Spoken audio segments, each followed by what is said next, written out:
Right, little video just to show you sort of like the thickness of the steel. That's a credit card, so it's decent gauge steel in terms of thickness.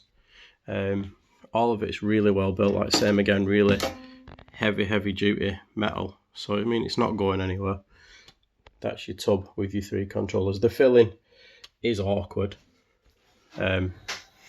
Every time you have to slide it out, and you've got this little tub in here, and you kind of have to prop that out of the way with a funnel and then fill it up. You've got a little float thing in there, which is what your sensor is. So yeah, I mean, it's not the fanciest thing, but it's just a water container. It's no special. On top, there are also Allen keys, which I didn't realise from the videos. I thought they were Phillips, so I couldn't actually take the top off because I didn't have one that's small. I've left my covers on because let me have focus, because mine gets tucked away, but it's on the little felt sliders, so you can slide it back in. Like I was saying about the tray is probably the only sort of thing that is a little bit cheap and nasty, sort of. That's just me being me, but sort of all it needs is a piece of metal to hold it up, and that stops the full thing flexing. Same again, this little folded piece here, being hypercritical, that's not amazing, but it's just a guard just to make it look pretty. When you slide your tray out, your tray cover's obviously just a plastic container. No problems with that, that's just a plastic container again, does its job. You can see the thickness of the steel again here though, sort of against a card. So it's a good gauge. It's going nowhere. You're going to struggle to literally bend that by your hand, so I won't worry about that. The actual drip tray itself is a thinner gauge steel, obviously because they've had to bend it. Much thinner gauge.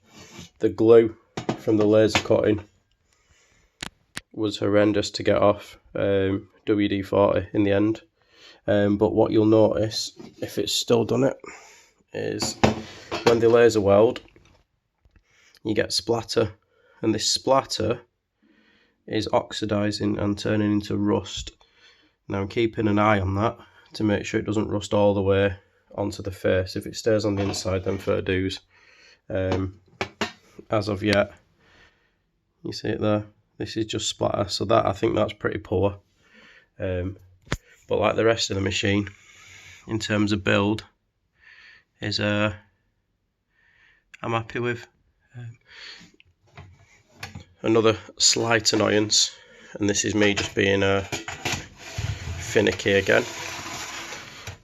When it vents, it doesn't always vent into that little hole. I presume there's just a tube up there though, so sometimes you'll get water around the edge, but it goes into the drip tray.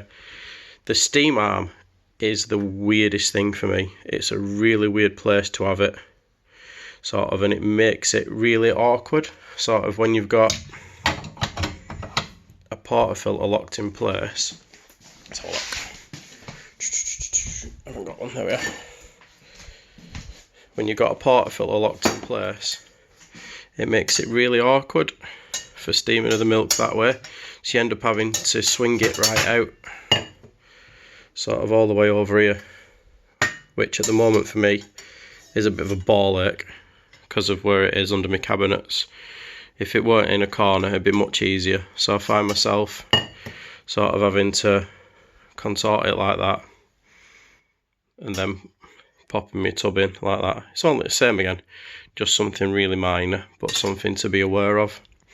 But yeah, the fit and finish on everything else, proper heavy duty, really well made in terms of the handles and stuff. And then obviously the little group gauge as well, and then you put your little flow controls up there should you wish to. Then the dual control, up for brew boiler, down for brewing service, and then just on and off.